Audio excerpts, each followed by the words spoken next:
When did you realize your parents cared more about trophies than your health? I'm 14 years old, and I'm about to die on a gymnastics mat. The vault runway stretches in front of me. My vision's already tunneling at the edges. I can hear Coach Patterson screaming from the sidelines, but her voice sounds like it's coming through water. Stick the landing, Doris. Stick it. I sprint. My legs feel like someone else's legs. The springboard launches me up, and I'm rotating. Hands hit the vault, pushing off, and then I'm airborne, and the world is spinning, and I absolutely know I'm not going to make it. My legs buckle the second I hit the mat. My body crumples sideways. My head bounces off the foam. Everything goes white for a second, then gray, then I'm staring up at the gym lights and they're so bright it hurts. Someone's blowing a whistle. The crowd's gasping. Footsteps running. My mom's voice cuts through everything else. Get up, Doris. Everyone's watching. Then nothing. I wake up to fluorescent lights that are somehow even brighter than the gym lights. There's an IV in my arm. Uncle Chen's holding my other hand. Hey, kiddo, he says softly. You're okay. You're in the ER. My parents are in the hallway. I can hear them through the curtain. Dad's voice is loud. She just needs rest. She's dehydrated. This is completely unnecessary. A woman's voice I don't recognize. Mr. Chen, your daughter collapsed unconscious. She has a documented spinal injury. This is absolutely necessary. I stare at the ceiling tiles and everything comes back in flashes. 18 months ago. Family dinner. Dad setting down his fork and looking straight at me. Doris is joining gymnastics at Lincoln High. Robert did football. She'll do this. I'd opened my mouth to say I wanted to keep swimming, but Mom was already nodding, already talking about how proud they'd be. First weigh-in. September, Coach Patterson walking around us with a clipboard, stopping at me, looking at my shoulders. Those swimmer shoulders are a problem we'll fix. You'll need to lose 12 pounds before season starts. The meal plan taped to our fridge, 800 calories, every portion measured, every bite logged. Mom watching me eat breakfast like she was a prison guard. That's enough yogurt, Doris. That practice in January where I threw up in the trash can next to the uneven bars because my back hurt so bad I couldn't breathe. Coach Patterson didn't even pause. Finish your routine first, then you can go to the bathroom. 6 weeks ago, Dr. Kim's office, the x-ray on the screen showing my spine. Stress fracture, L4 to L5. No gymnastics for 12 weeks minimum. Maybe longer. This is serious, Doris. Mom's hand signing the return to play waiver 3 days later. Regionals is in 9 days. She'll be careful. I blink and I'm back in the ER and Uncle Chen's squeezing my hand. They knew, I whisper. About my back. They knew. Uncle Chen's face goes very still. Knew what? The words come out flat. I'm too tired to feel anything. I've been training for 18 months. That's 540 days, 6 days a week, 4 hours a day. That's 1,296 hours. I'm counting on my fingers now, even though I don't need to. I've done this math before, in my head, at night when I couldn't sleep.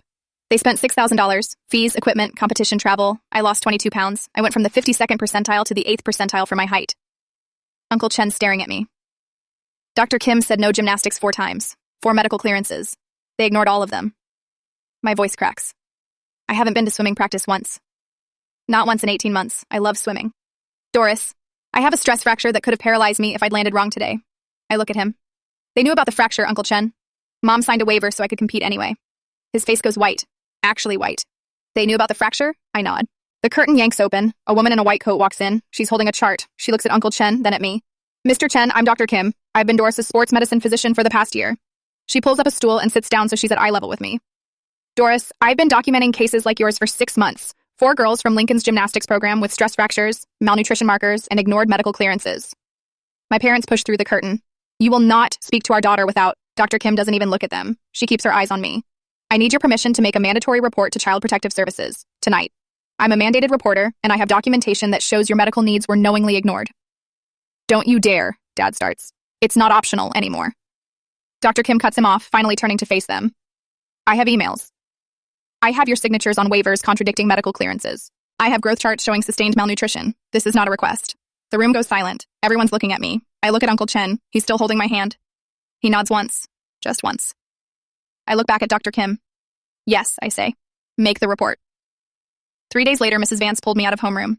Doris, you need to come with me. She wouldn't look me in the eye. Bring your things. I grabbed my backpack. My hands were shaking. Everyone was staring. We walked to the conference room in silence. There was a woman waiting inside. Black blazer, tired eyes, manila folder thick with papers. Doris, this is Ms. Rodriguez from Child Protective Services. She needs to ask you some questions. Mrs. Vance squeezed my shoulder once, then left. Ms. Rodriguez smiled. It didn't reach her eyes. Hi, Doris. You can call me Carmen. Have a seat. I sat. The chair was hard plastic, the kind that makes your legs fall asleep. I'm going to ask you some questions about your home life and your gymnastics training. You're not in trouble. I just need to understand what's been happening, okay? I nodded. Let's start simple. What does a normal day look like for you? I told her. Wake up at 5:30, protein shake for breakfast, 150 calories. School, snack at lunch, never the full meal. Mom picks me up at 2:15, practice from 3 to 7, dinner, 400 calories, weight on the kitchen scale. Homework, bed by 9. Every day, 6 days a week, Sundays off. What do you eat on Sundays? Same thing. Mom says rest days don't mean cheat days. Ms. Rodriguez wrote something down. And your training. Describe a typical practice. I walked her through it. Conditioning, drills, routines, corrections. If you fell, you ran stairs. If you complained, you did push-ups. If you cried, coach sent you home and you got extra conditioning the next day. Did you ever get injured during practice?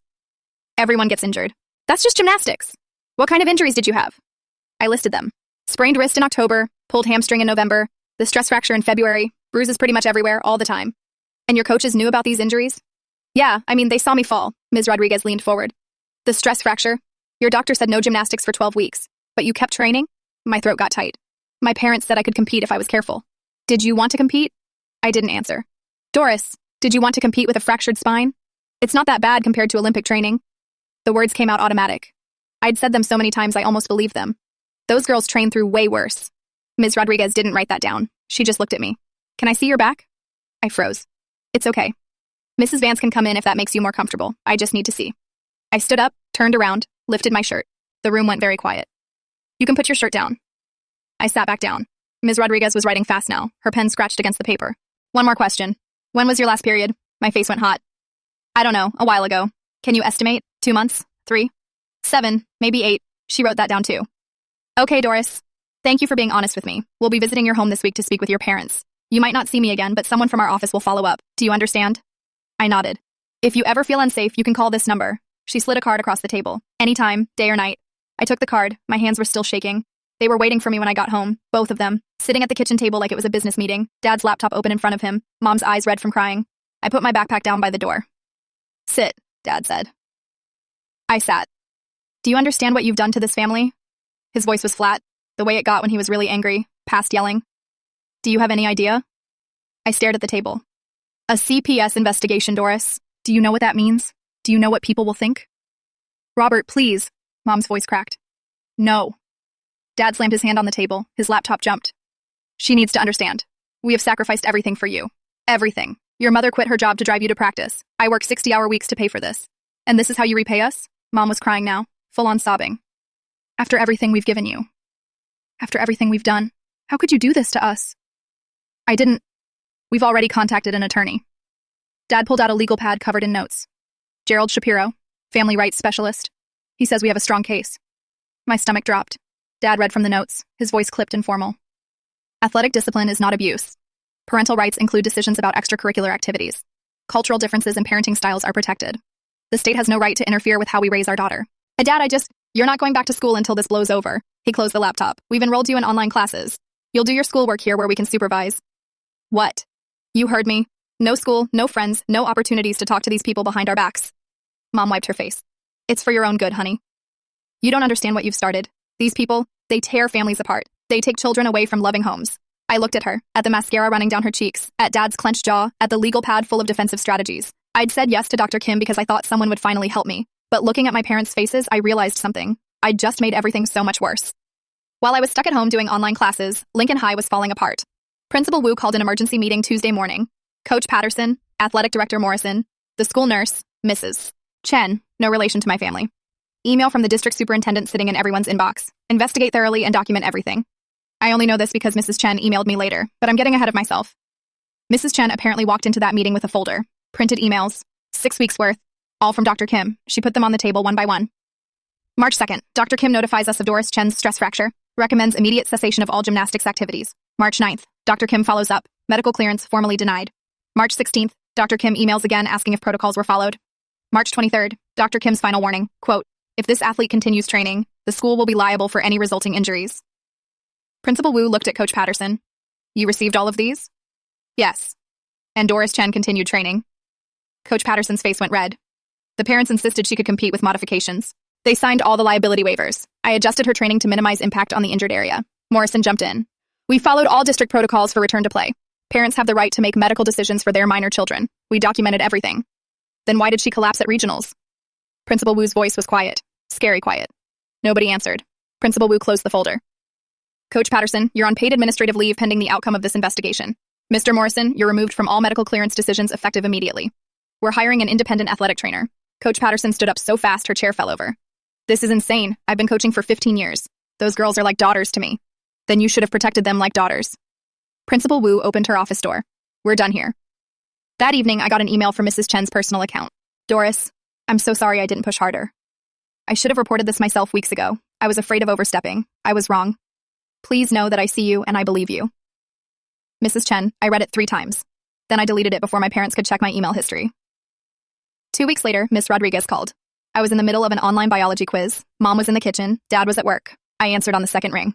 Doris, this is Carmen Rodriguez from CPS. I wanted to update you on your case. My heart stopped. Okay. We've completed our investigation.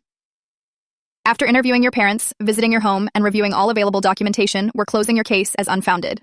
The world tilted sideways. What? Unfounded means we found no evidence of intentional harm or neglect. Your parents were cooperative throughout the process. Your home environment is clean and safe. You have adequate financial resources. Medical records show your parents sought treatment for all your injuries. While we have concerns about the intensity of your training schedule, it falls within the cultural context of high achievement expectations common in competitive youth athletics. I couldn't breathe. We are recommending family therapy to improve communication, but there's no basis for ongoing CPS involvement. I'm sorry, Doris. I know this isn't what you were hoping for. She hung up. I sat there staring at my laptop screen. The biology quiz was still open. Question 12. Describe the function of the mitochondria. My phone rang. Mom's number. I answered. Doris. Her voice was careful, controlled. Ms. Rodriguez just called us with the good news. We're very relieved this misunderstanding has been resolved. I said nothing. We're willing to let this go. Move forward as a family. Family therapy starts Thursday at 6 p.m. with Dr. Patel. Your father expects an apology, but we can discuss that later. Okay. See you at dinner. We're having chicken. 4 ounces, steamed vegetables. She hung up. I sat there for a long time. Then I used the browser on my laptop to access my email, the account my parents didn't know about, the one I'd set up 2 years ago for college research. I sent Uncle Chen a message from there. They closed the case. CPS said there's no evidence. I have to go back home. I have to apologize to Dad. He called me 5 minutes later. I answered fast and kept my voice low. Uncle Chen, they got away with it. They presented well. They always present well. And now I have to go home with them and pretend everything's fine. Uncle Chen was quiet for a long moment. Then, what if I told you there might be another way? That Saturday, Uncle Chen picked me up for what my parents thought was a dentist appointment. We drove to the public library instead. Dr. Kim was waiting in a study room on the 3rd floor. Door closed, blinds down. She had a laptop open and 3 folders stacked next to it. Doris. She stood up when we walked in. Thank you for coming. I sat down. Uncle Chen locked the door behind us. Dr. Kim didn't waste time. I have medical records for 4 athletes from Lincoln's gymnastics program, all within the past 2 years, all with stress fractures, all with malnutrition markers, all with medical clearances I denied that were ignored. She opened the first folder, a girl's name I didn't recognize, x-rays of a fractured vertebra, weight charts showing a 15-pound drop in 3 months. Second folder, another girl, stress fracture in her foot, notes about amenorrhea, no period for 6 months. Third folder, fourth folder, same patterns, same injuries, same ignored warnings. I've been trying to get the district to investigate for 8 months. I've sent emails to the superintendent. I've called the school board. I've filed formal complaints with the State Athletics Association. Dr. Kim's voice was flat, tired. Every time I hit a wall, they say they'll look into it. They say they're following protocols. Nothing changes. So why are we here, I asked. Because CPS closed your case, and I realized something. Individual cases are easy to dismiss, but a pattern? She looked at me. A pattern is harder to ignore. I need corroboration, other witnesses, documentation beyond medical files. Uncle Chen leaned forward. What about her teammates? The girls who quit?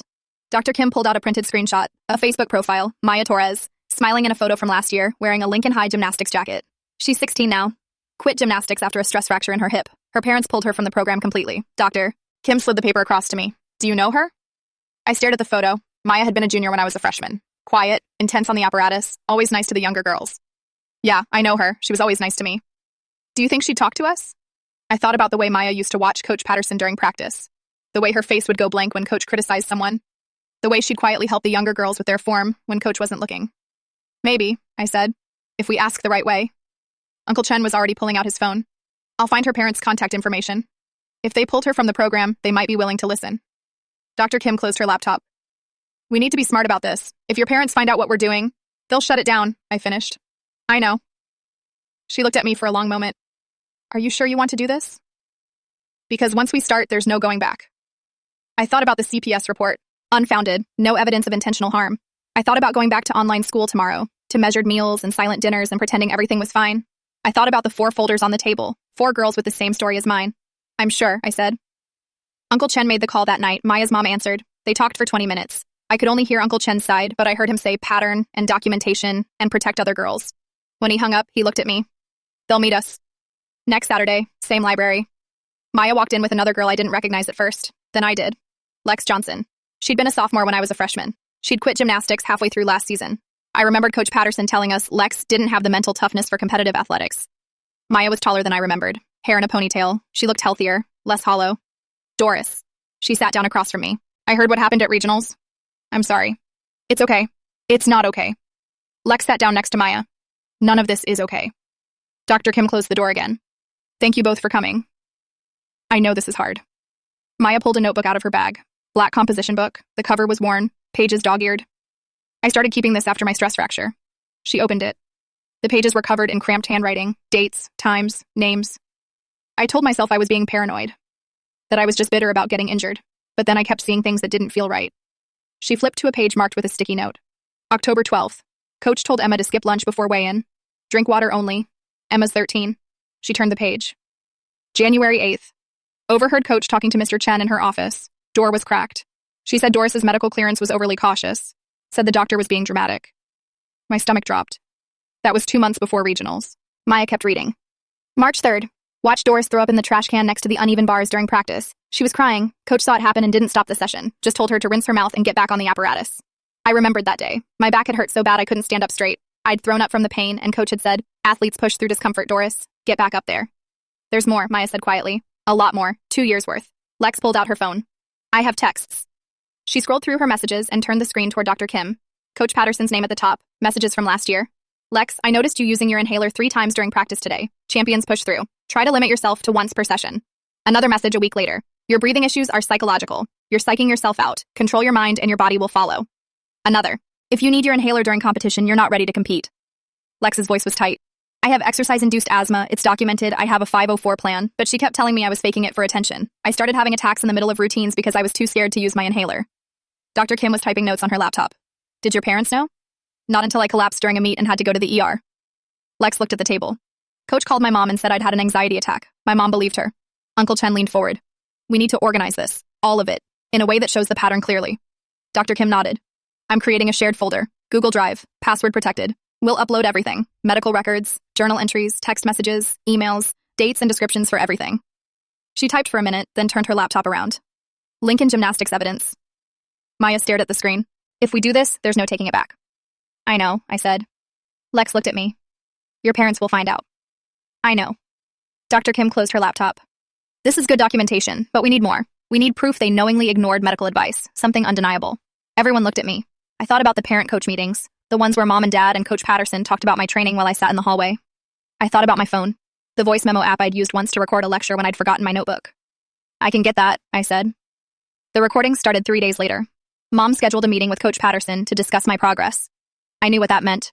They were going to talk about me like I wasn't there. I left my phone in my gym bag, tucked it into the side pocket with the voice memo app already recording. Then I sat in the hallway outside Coach's office and waited. Their voices carried through the door. Mom's voice first. Regionals is 9 days away. Can she compete with the fracture if we give her Advil? Silence. Then Coach Patterson. The medical clearance says no.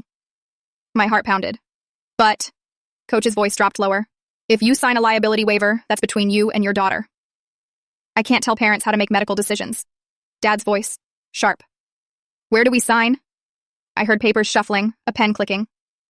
Right here, Mr. Chen, and initial here. I sat there staring at the hallway floor. They were signing away my medical clearance. Right now, while I sat 10 feet away.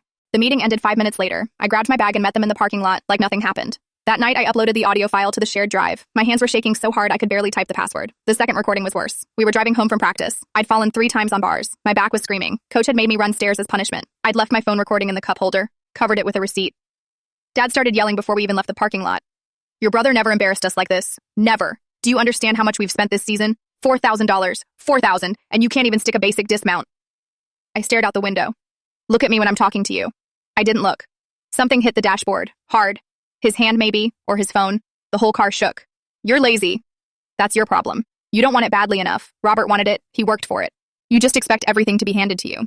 I started crying. Quiet. Trying not to make noise. Now you're crying. Perfect. That's really going to help you at regionals. Mom didn't say anything. She never did. I uploaded that one at midnight, sitting on my bedroom floor with the door locked. I had to stop the playback twice because I couldn't listen to it. I got careless. It was a Tuesday. I was doing online schoolwork on my laptop at the kitchen table. Mom was making dinner. Dad wasn't home yet. My phone buzzed. I picked it up to check. Text from Maya asking if I'd seen her latest journal uploads. I opened Google Drive to respond. Mom walked past, glanced at my screen. She stopped. What's that? I froze. She grabbed my phone out of my hand before I could lock it. Link in gymnastics evidence? She scrolled. Her face went white, then red. What is this? My brain went blank. It's just practice videos for review. Coach wanted us to film ourselves. This doesn't look like practice videos. She tapped on a folder. It asked for a password. What's the password? I don't remember. Doris, what's the password? I don't know. Coach set it up. She stared at me. I stared back. My heart was pounding so hard I thought it would crack my ribs. She tried scrolling more, clicked on different files. Everything was password protected. You'll get this phone back when you've earned our trust. She walked out of the kitchen. I heard her footsteps going upstairs, the door to her bedroom closing. I sat there staring at my laptop. Then I grabbed it and ran to my room, locked the door, opened my secret email on the browser. Emergency message to Uncle Chen. She almost found everything. I watched the screen. 3 minutes, 5 minutes. His response came through. Did she access the folder? No, but she knows something's there. I'm backing everything up to my computer tonight. If they delete your account, we still have copies. And I closed my laptop, pressed my back against the door, and tried to remember how to breathe. The phone incident changed everything. They pulled me out of Lincoln High completely. Full online homeschool. All my classes through a laptop at the kitchen table where Mom could watch. Phone confiscated every night at 8 p.m. sharp. Dad kept it in his nightstand. Locked drawer. No computer time unless Mom or Dad was in the room. They installed monitoring software that tracked every website I visited. Uncle Chen called to arrange a visit. Dad told him, not until family dynamics improve. I heard them arguing through the wall. Uncle Chen's voice getting louder. Dad hanging up. Training got worse. Dad's new logic. If you can train this hard, you were never really injured. Proves the doctor was wrong. 6 days a week. 5 hours a day now instead of 4.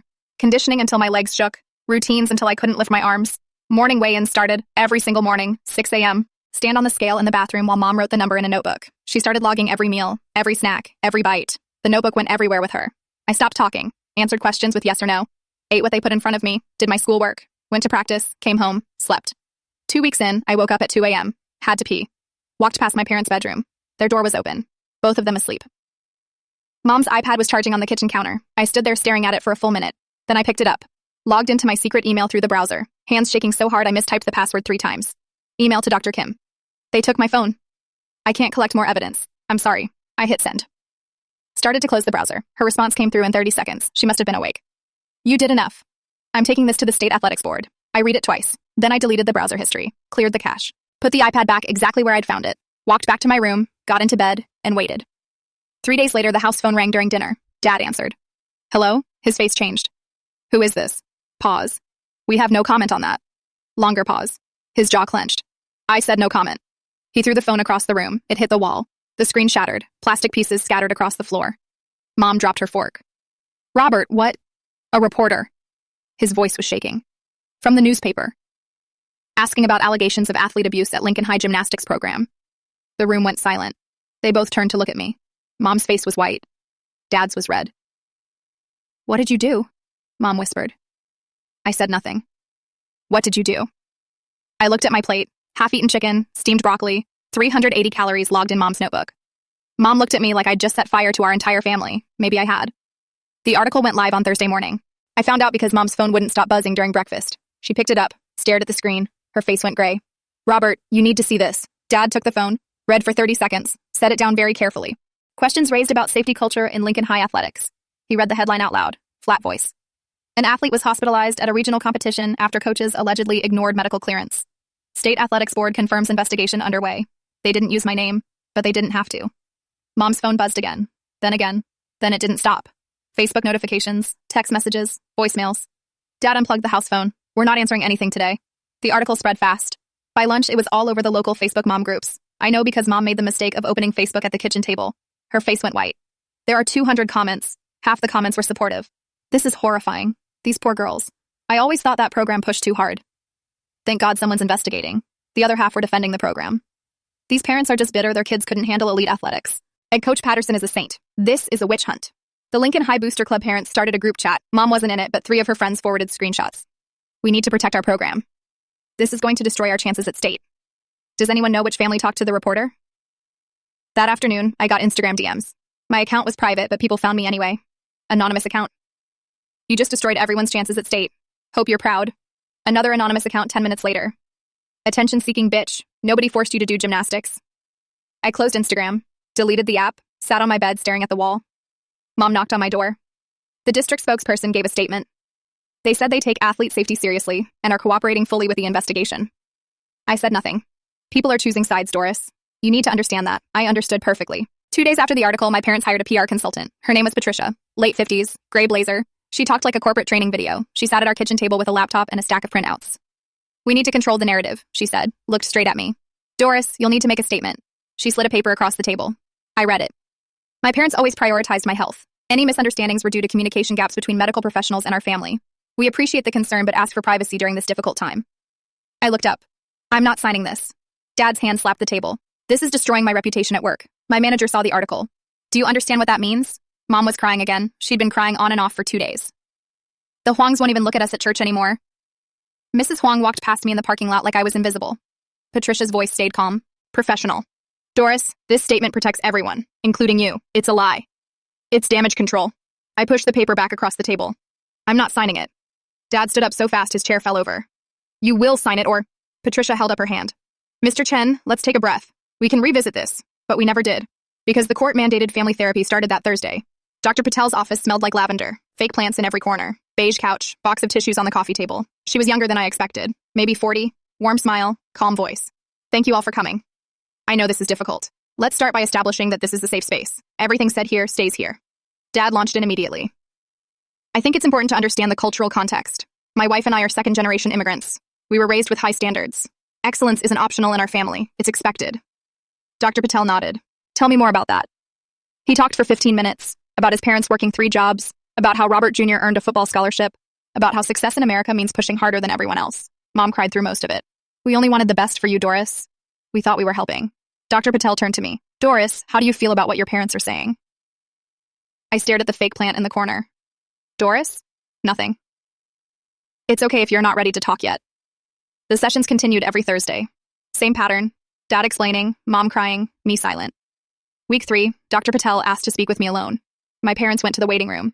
The door closed. Dr. Patel's voice got quieter, gentler. "Doris, I need to ask you something. Do you feel safe at home?" I looked at her. Safe was a complicated word. "They haven't hit me," I said. She wrote something down. "That's not what I asked." I went back to staring at the fake plant. While my family was falling apart in therapy, Lincoln High was covering its ass. Coach Patterson got officially placed on unpaid administrative leave. Athletic Director Morrison received a written reprimand and got demoted from all athletics oversight. The district sent a memo to every coach in the system. Review and acknowledge updated safety protocols. New rule. Any athlete denied medical clearance now required 3 signatures before they could return. Doctor, parent, independent athletic trainer. It looked good on paper, but Dr. Kim forwarded me an email someone had leaked to her. Internal message from the district superintendent to all Lincoln High administrators. Ensure all documentation shows protocols were followed. Not ensure protocols are followed. Ensure documentation shows they were followed. The Booster Club parents weren't backing down either. They organized a petition, collected 200 signatures in 3 days, submitted it to the school board meeting. Stop the witch hunt against Coach Patterson. Our program has produced state champions. These allegations are destroying our athletes' futures. Mom read the petition online and cried, again. Then Coach Patterson hired a lawyer. She sent a letter to the district, threatened a defamation suit, said the investigation was damaging her reputation and career without cause, said she'd followed all proper protocols and any injuries were the result of parental decisions, not coaching negligence. The letter got leaked too. Made its way to the same Facebook mom groups. Half the comments supported her. She's being scapegoated. Parents are responsible for their own kids. The other half were furious. 4 stress fractures in 2 years isn't a coincidence. Stop protecting abusive coaches. Dr. Kim called me from a blocked number. I answered on Mom's iPad in the middle of the night. "They're circling the wagons," she said. "But we have the evidence. They can't paper over this forever." I wanted to believe her, but watching my parents hire PR consultants and Coach Patterson hire lawyers and the district rewrite their documentation, I wasn't sure anymore. The nightmares started a week after the article. I'd wake up choking, gasping for air, sheets soaked through with sweat. In the dreams, I was always falling, vault after vault after vault, never landing right, coach screaming, my parents in the stands shaking their heads. I stopped sleeping more than 3 hours a night. Food became impossible. Not because of the meal plan anymore. Mom had actually loosened up on portions after Dr. Patel suggested it in therapy. But I couldn't eat. My stomach rejected everything. Toast made me nauseous. Yogurt made me gag. The only thing I could control was what went into my body, so I controlled it. I stopped eating almost entirely. Morning weigh-ins became a nightmare. Mom's face getting more worried every day as the numbers dropped. 105 pounds, 103, 101, 98. My hair started falling out in clumps. I'd find it on my pillow in the morning, in the shower drain, stuck to my clothes. My back pain was constant now. Didn't matter if I was training or lying down, just constant aching that shot down my legs when I moved wrong. I was taking ibuprofen like candy. 6 pills a day, 8, 10. Mom finally called Dr. Kim for a follow-up appointment, required by the court-mandated therapy. Dr. Kim took one look at me and her face went white. "Doris, step on the scale, 97 pounds. She pulled out her stethoscope, checked my heart rate, my blood pressure, looked in my eyes. "When did you last eat a full meal?" I couldn't remember. "Doris, you're malnourished. Severely. I need to hospitalize you." "No. This isn't optional. They'll say I'm doing it for attention." My voice came out flat. Dead. They'll say I'm trying to make them look bad for the investigation. Dr. Kim sat down, put her face level with mine. I don't care what they say. This is medical neglect. You're not training anymore and you're still deteriorating. That tells me everything I need to know. She turned to Mom, who was sitting in the corner. Silent. Mrs. Chen, your daughter needs inpatient treatment, nutritional rehabilitation, psychiatric evaluation. If you don't consent, I'm calling CPS again, and this time I'm pushing for emergency removal. Mom started crying. Again. Dr. Kim opened her laptop and started typing. Fast. I'm documenting this phase as deterioration continuing despite removal from sport. This isn't about gymnastics anymore. This is about a child who's been traumatized to the point where she's physically shutting down. She looked at me. Doris, I'm not giving up on you, even if you've given up on yourself. I stared at the exam table. I hadn't given up on myself. I just didn't know how to keep fighting. Robert Jr. came home for Thanksgiving break on a Tuesday night. I heard his car pull into the driveway, heard Mom cry out with relief, heard Dad's voice getting loud with excitement. I stayed in my room. 5 minutes later, Robert knocked on my door. Doris? Can I come in? I didn't answer, but he came in anyway. He stopped in the doorway. Just stopped. Stared at me. What happened to you? I was sitting on my bed. Hadn't changed out of my pajamas all day. Hair unwashed for 3 days. I probably looked like a ghost. I'm fine. You're not fine. He sat down next to me. Doris, you look like you're dying. Something in his voice broke me. I started crying. Couldn't stop. Told him everything. The recordings, the evidence folder, the article. The therapy sessions where Dad talked over me. The weight loss. The nightmares. Dr. Kim threatening to hospitalize me. Robert just listened, didn't interrupt once. When I finished, his jaw was clenched so tight I could see the muscle jumping. Come on. He stood up. We're going downstairs. Robert, don't. Now. We walked into the dining room. Mom and Dad were setting the table for dinner. Dad looked up and smiled. There you are. We were just about to. She looks like she's dying. Robert's voice cut through the room. What is wrong with you? Dad's smile disappeared. Robert, you don't understand the pressure we're under. The investigation. I don't give a shit about your investigation. Look at her. Robert pointed at me. She's 97 pounds. Her hair is falling out. She can't sleep. And you're worried about your reputation? Mom started crying. Those liberal professors poisoned your mind. You used to understand. No. Robert's voice got louder. You poisoned this family. You turned Doris into your second chance. You ignored doctors. You signed waivers over a fractured spine. And now you're acting like victims because people found out. Dad stood up. You will not speak to us like, I'm taking her with me. Robert grabbed my hand. Come on, Doris. You will not. Watch me. I followed Robert to the front door, grabbed my backpack. Mom was screaming. Dad was yelling about disrespect and family loyalty. Robert opened the passenger door of his car. Get in. I got in. We drove for 2 hours. Didn't talk. Just drove. Uncle Chen's house was dark when we pulled up. Robert knocked anyway. Uncle Chen opened the door in his bathrobe, took one look at us. You're both staying here tonight. Robert called Dr. Kim from Uncle Chen's landline, put it on speaker. She answered on the first ring. Hello? Dr. Kim, this is Robert Chen, Doris's brother. I just saw her for the first time in 3 months. His voice cracked. What do you need from me? I'll testify. I'll do whatever. I need you to document what you saw tonight. Dates, observations, direct quotes from your parents, everything you remember. I can do that. Good. Because this is bigger than one family now. I need every piece of evidence I can get. Robert looked at me. I was so focused on my own stuff. Football, college applications, getting out. I didn't realize what they were doing to you. I'm so sorry, Doris. I couldn't speak, just nodded. Doctor, Kim's voice came through the speaker again. Robert, I'm glad you called, because I need to tell you both something. We waited. 2 more families from the gymnastics program contacted me after seeing the article. They were waiting to see if anyone else would come forward. They were scared to be the first. But now they're ready. My heart stopped. I have 7 cases now. 7 girls with the same pattern. Stress fractures, malnutrition, ignored medical clearances. The state board is opening a formal investigation, not just into Lincoln High, into the entire program structure. Uncle Chen sat down next to us. Dr. Kim kept talking. But I need you to understand something. This is about to get much worse before it gets better. The school will fight back. Your parents will fight back. There will be lawyers and depositions and people trying to discredit all of you. Are you ready for that? Robert looked at me. I thought about the 7 girls. 7 families who'd been through the same thing. I thought about the Instagram messages calling me an attention-seeking bitch. I thought about my parents hiring PR consultants and writing fake statements. I thought about Coach Patterson threatening defamation suits. And I thought about the recordings in the evidence folder, the medical files, Maya's journal, Lex's text messages. Yes, I said, I'm ready. The second article dropped 2 weeks later. I was at Uncle Chen's house eating breakfast when my phone buzzed. Robert had given me his old one so my parents couldn't track me. Maya's text. Have you seen it? She sent a link. State Athletics Board investigates Lincoln High gymnastics. Multiple families report similar concerns. I read it twice. 7 families had come forward. 7. All with documented complaints filed over the past 2 years. The article laid it out like evidence at a trial. 4 stress fractures in 2 years. Weight requirements that left athletes malnourished. Medical clearances denied and ignored. Emails from Dr. Kim to school administrators warning about safety concerns. All dated, all time-stamped, all ignored. There was a quote from an unnamed source that I knew was Dr. Kim. This isn't about one coach or one family. It's systemic. Robert read over my shoulder. Holy shit. Uncle Chen set down his coffee. This is good. This is what we needed. My phone wouldn't stop buzzing. Maya. Lex. 3 girls I didn't know adding me to a group chat. We did it. The article got shared 2,000 times in the first hour, then 5,000.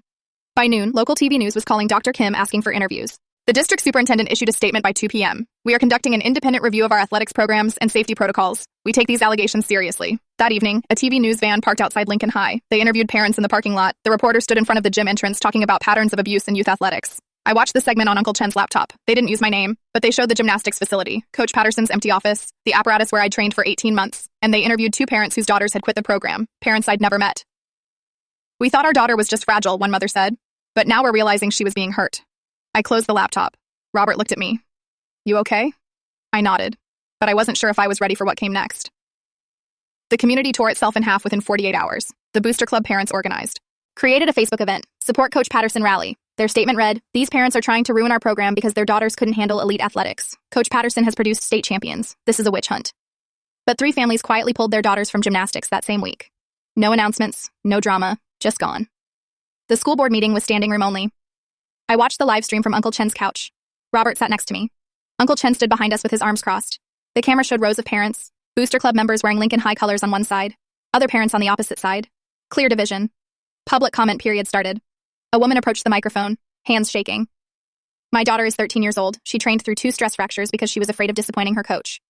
2, she couldn't walk without pain for 6 months, and I let it happen because I thought that's what elite athletics looked like. Her voice cracked. What are we doing to these girls? Applause from half the room, silence from the other half. Next parent, man in a Lincoln High hoodie. Stop coddling these kids. My generation played through pain and we're fine. This is what builds character. You want to raise winners or victims? Louder applause from the Booster Club side. Back and forth for 2 hours. No middle ground, just battle lines. I closed my laptop. My Instagram DMs wouldn't stop. Half supportive. Thank you for speaking up. You saved my daughter. We believe you. Half hateful. You destroyed this program for everyone. Selfish bitch. Hope you're proud of yourself. I stopped reading them. Then one came through that made me stop. Emma Chen. Not related, just same last name. 15 years old. I remembered her. Quiet girl. Amazing on beam. Coach told me to lose 10 pounds before state or I'm off the team. I don't know what to do. My parents said I need to listen to her. But I'm scared. Did you feel like this? I stared at the message for a full minute, then I typed back. Yes, I felt exactly like this. Do you have a doctor you trust? 3 dots appeared, disappeared, appeared again. Yeah, Dr. Kim. She's been watching my weight. Tell her what coach said. She'll help you. I promise. What if my parents get mad? I thought about my parents. The lawyers, the PR consultant, the family therapy sessions where they explained and justified and never actually apologized. They might. But you're more important than their feelings. She didn't respond. I hoped she'd listen. I hoped someone would protect her better than anyone protected me. The 6th therapy session was different. Uncle Chen and Robert Jr. were there, sitting on either side of me. Dr. Patel had requested it. My parents sat across from us. Mom's eyes were already red. Dad's jaw was tight. Doctor. Patel didn't waste time with small talk. She opened her laptop and turned it toward my parents. A timeline filled the screen. Medical records on one side, training logs on the other. February 8th, Dr. Kim diagnoses stress fracture, recommends 12 weeks no gymnastics. February 9th, Doris trains 6 hours. She scrolled. February 15th, Dr. Kim sends follow-up email to school nurse and athletic director. February 16th, Doris trains 6 hours. She kept scrolling, the pattern repeated, medical warnings ignored, training continued. March 2nd, Dr. Kim formally denies medical clearance. March 3rd, Doris trains 6 hours. Dad shifted in his seat. We were following coach's modified training plan. Dr. Patel didn't respond. She pulled out her phone instead, tapped the screen. Mom's voice filled the room through the speaker. Do whatever it takes to get her ready for regionals. Text message, sent to Coach Patterson 2 weeks before I collapsed. Mom's face went white. Doctor? Patel tapped again, Dad's voice this time, from the car recording. Your brother never embarrassed us like this. We've spent $4,000 this season. The sound of something hitting the dashboard. My quiet crying in the background. Dad stood up. Turn that off. Sit down, Mr. Chen. You have no right. I have every right. This is evidence of medical neglect and emotional abuse. Sit down. Dad sat. Dr. Patel closed her laptop, looked directly at my parents. Your defenses are crumbling, so let me hear the real reason. Why did you do this? Silence. Robert, why did you ignore 4 medical clearances? Dad's voice came out tight. We were trying to teach discipline. Athletes push through discomfort. That's how you build character. You weren't building character. You were breaking your daughter's body. Mom started crying, really crying, the kind that made her whole body shake. I just wanted her to be as good as Robert, her voice barely above a whisper. I wanted her to have what I never did. She looked at me for the first time in weeks. I thought I was helping you. I thought if you could just win something big. If you could just prove yourself. My mother told me I'd never be good enough. I quit figure skating because she said I wasn't talented enough to go anywhere, and I spent my whole life wondering what if. I didn't want you to feel that way. The room went silent. I looked at my mother, at her shaking hands, at the tears running down her face. But you made me feel exactly that way. Mom flinched like I'd hit her. More silence. Dr. Patel leaned forward. Linda, Robert, I need to ask you directly. Do you understand that what happened to Doris constitutes medical neglect? Long pause. Nobody moved. Mom whispered. Yes. Dad's voice came out flat. Defeated. We made mistakes. Dr. Patel nodded slowly. This is the first honest thing you've said in 6 weeks. The state athletics board hearing was held in a conference room that smelled like stale coffee and stress. Uncle Chen and Dr. Kim sat in the back row as observers. I wasn't allowed to attend, too young. But Robert texted me updates every 10 minutes. Coach Patterson sat at the front table with her lawyer. Gray suit, hair pulled back. She looked smaller than I remembered. The board chair, a woman in her 60s with reading glasses, opened a folder. Coach Patterson, you've been coaching gymnastics for 15 years. Is that correct? Yes. And you hold current certifications in youth athletic training and safety protocols? Yes. Then you understand the legal and ethical obligations regarding medical clearances for student athletes. Coach shifted in her seat. Parents have the right to make decisions about their children's training.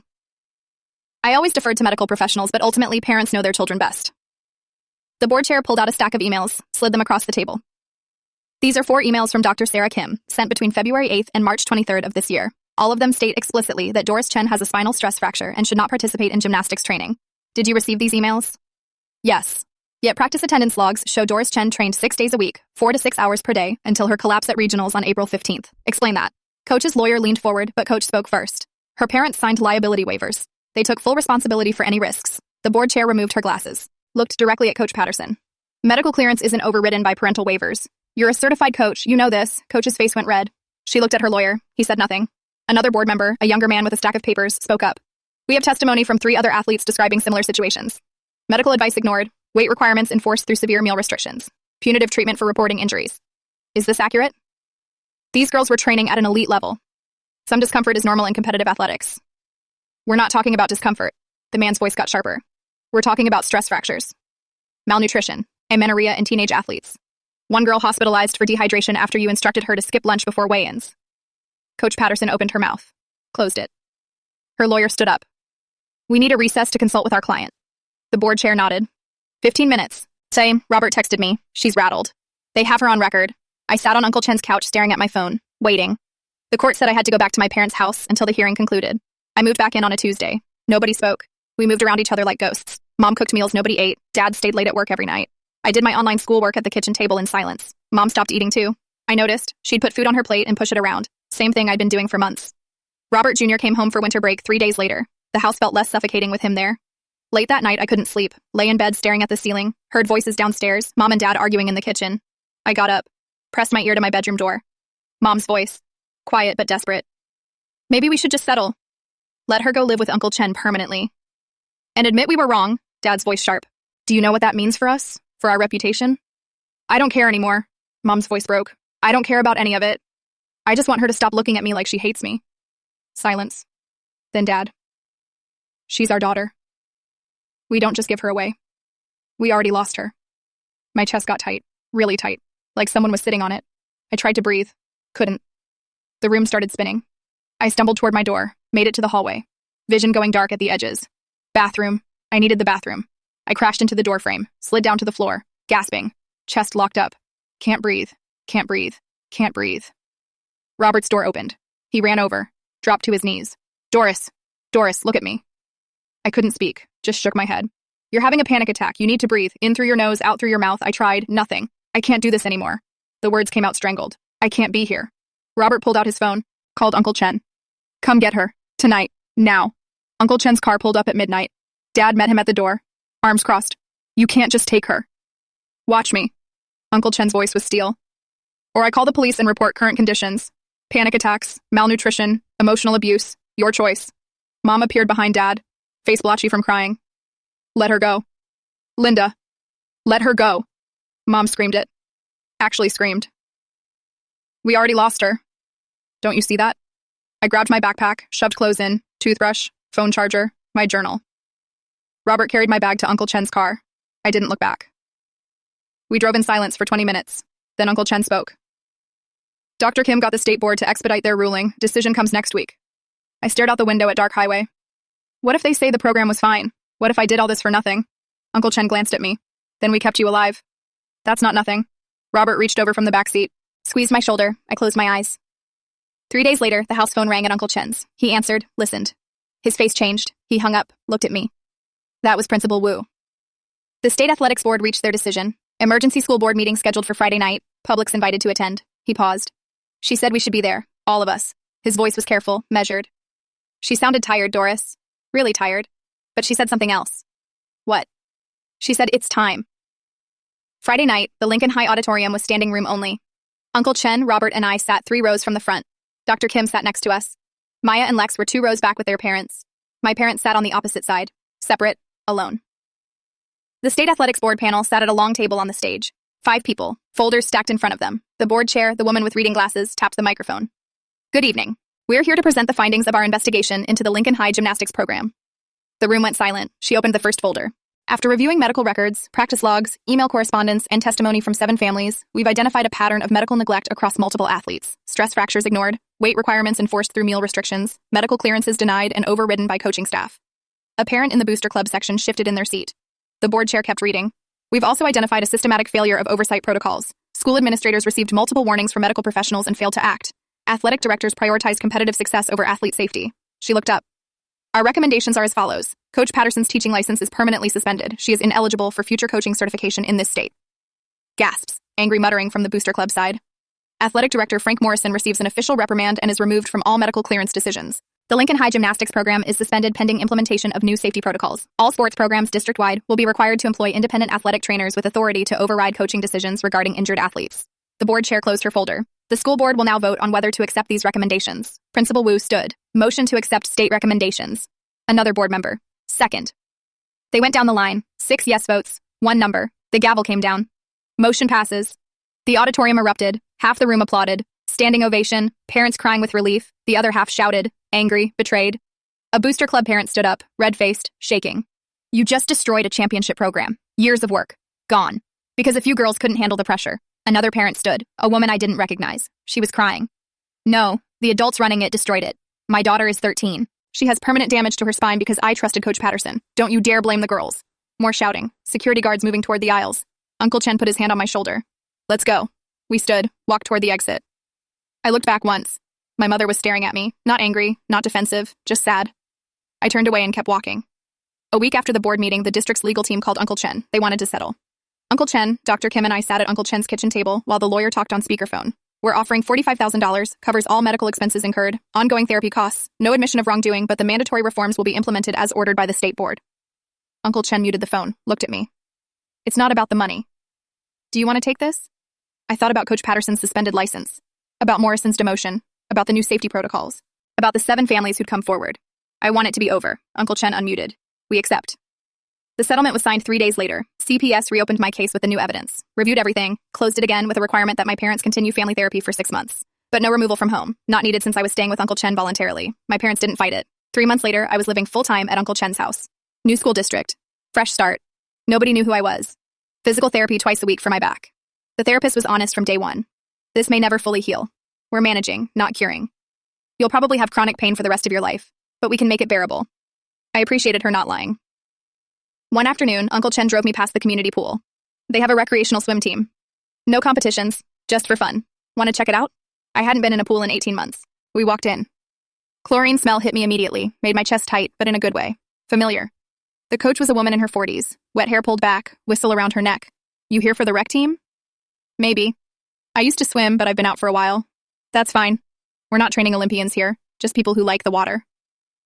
First practice, I got in the pool, started swimming freestyle. My right side hurt after 2 laps. I slowed down. The coach walked over, crouched at the pool edge. Take a break anytime you need. We're not keeping time here. I stopped swimming, treaded water, stared at her. Really? Really. I started crying. Right there in the pool. Couldn't stop. I'd forgotten adults could be kind. Therapy sessions twice a month with a woman named Dr. Chen. Different Chen. No relation. She specialized in eating disorders and family trauma. Week 4, she gave me homework. Write a letter to yourself at 13, before gymnastics, before everything. I sat at Uncle Chen's kitchen table that night, blank paper in front of me, pen in my hand, started writing.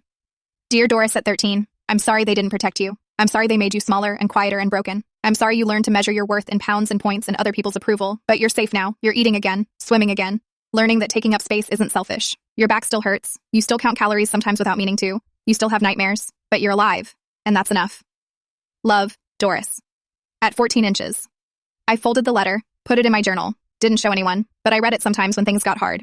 Robert started visiting every other weekend. He'd drive 2 hours from college, show up with takeout. We'd eat at Uncle Chen's kitchen table and talk about nothing important. Classes, his roommate who never did dishes, my swim practices. One night he said it out loud. I didn't realize how differently they treated us. You and me. I'm sorry I didn't see it.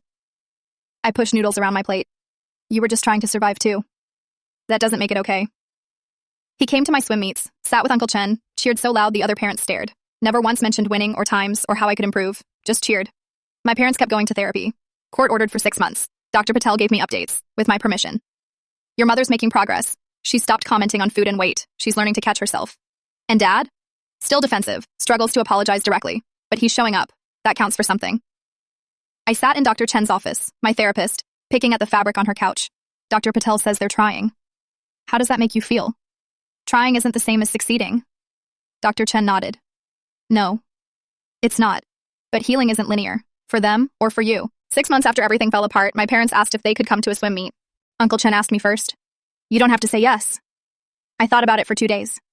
Okay, they can come. They arrived late, sat in the back row, 3 seats away from Uncle Chen and Robert, separate. I was swimming butterfly, my weakest stroke. My back hurt before I even got in the water. I placed 4th out of 8 swimmers. Not bad, not great. Afterwards, they walked over, awkward, careful, like they were approaching a wild animal. Mom hugged me, stiff, brief. You looked good out there. Dad stood with his hands in his pockets. Keep training. You'll get faster. I looked at him, really looked at him. He still didn't get it. They left 10 minutes later. Said they had dinner plans. Uncle Chen drove me home, Robert in the back seat scrolling his phone. They still don't get it, I said. Uncle Chen kept his eyes on the road. No, but you don't need them to anymore. I stared out the window. He was right. I didn't. What changed at Lincoln High happened slowly, then all at once. They created a dedicated athletic trainer position, full-time staff, independent authority, could override any coach's decision about injured athletes, new mandatory reporting system. Any denied medical clearance got flagged automatically, required 3 signatures before an athlete could return. Doctor, parent, independent trainer, anonymous athlete, feedback surveys every semester, actually anonymous, results posted publicly. They put up posters in every locker room. Athlete Bill of Rights, right to medical care, right to refuse unsafe training, right to report concerns without retaliation. It wasn't perfect, but it was something. Maya and Lex graduated in June. They started meeting monthly at a coffee shop downtown, just the 2 of them at first. Then 3 girls showed up, then 5, then 7. No formal structure, no agenda, just space to talk. Athletes who felt pressure, who got injured, who didn't know if what they were experiencing was normal. Word spread to other schools. Similar groups started forming, small, quiet, but there. 8 months after everything, a teen magazine reached out to Dr. Kim. They wanted an essay about youth sports culture. Anonymous, from an athlete's perspective. Dr. Kim forwarded the request to me. I wrote it in one sitting, 3,000 words, didn't edit much.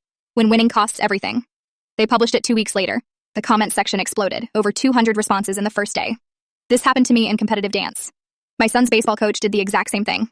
I'm 32 now and still in therapy for what my gymnastics coach did to me. I read every single comment, didn't respond publicly, couldn't, but I saved them all in a folder on my laptop, labeled it, not alone, because I wasn't, and neither were they. 1 year after the board meeting, I had a swim meet. Local competition, community pool, nothing serious. Uncle Chen sat in the stands, Robert next to him. They'd driven an hour to watch me swim one event. My parents showed up late, sat 3 rows back, separate from Uncle Chen, always separate. I was swimming 100-meter butterfly, 8 swimmers total. I touched the wall 4th. Not bad, not great. A year ago, 4th place would have destroyed me, would have meant punishment, would have meant I wasn't good enough. Today, it just meant I swam and my back didn't give out, and I'd get to swim again next week. I climbed out of the pool, grabbed my towel. A girl approached, maybe 13, nervous, wringing her hands. Hi, are you Doris Chen? I stopped. Yeah? I read your article. The one in the magazine. She looked at the ground. My mom wants me to quit soccer for track, but I hate running. I love soccer. How did you say no to your parents? I took a deep breath. Still hard to talk about. Probably always would be. I didn't say no until I had other people backing me up. Do you have a coach or a teacher who gets it? She nodded. My soccer coach. She said I shouldn't quit. Talk to her. Ask her to talk to your mom. You can't do it alone. The girl bit her lip. Were you scared? I looked at her, really looked at her, saw myself at 13. Terrified, still am sometimes. But you did it anyway. Yeah, I did it anyway. She smiled. Actually smiled. Thank you. She ran off. Back to her parents who were waiting by the bleachers. Uncle Chen walked over. You handled that well. I watched the girl talk to her parents, animated, hopeful. I still don't know if I handled my own situation well. Uncle Chen put his hand on my shoulder. You survived. You're healing, that's enough. I looked across the pool. My parents were standing by the exit. Mom waved, small, uncertain. I waved back. We weren't fixed. Maybe we never would be, but I was swimming again, and nobody was timing me except me. That wasn't everything, but it was enough. That evening, I opened my journal. I placed 4th today. A year ago, 4th place would have meant punishment. Today it just means I swam and my back didn't give out and I get to swim again next week. Mom and Dad were there. We didn't talk much. Maybe we never will. Not really. Dr. Patel says I don't owe them forgiveness. I'm still figuring out what I do owe them. Robert called tonight. He's coming to my next meet. That means something. A girl asked me how to say no to her parents. I didn't have a good answer. Just the truth. You need backup. You need witnesses. You need adults who believe you. I'm not fixed. My back still hurts. I still have nightmares. I still count calories sometimes without meaning to. But I'm swimming again, and nobody's timing me except me. That's not everything. But it's enough. I closed the journal, put it on my nightstand. Tomorrow, I have physical therapy at 3 p.m. and practice at 5 p.m. I'm taking the bus myself. Uncle Chen doesn't need to drive me anymore. I think that means I'm doing better. Or maybe just different. Either way, I'm going.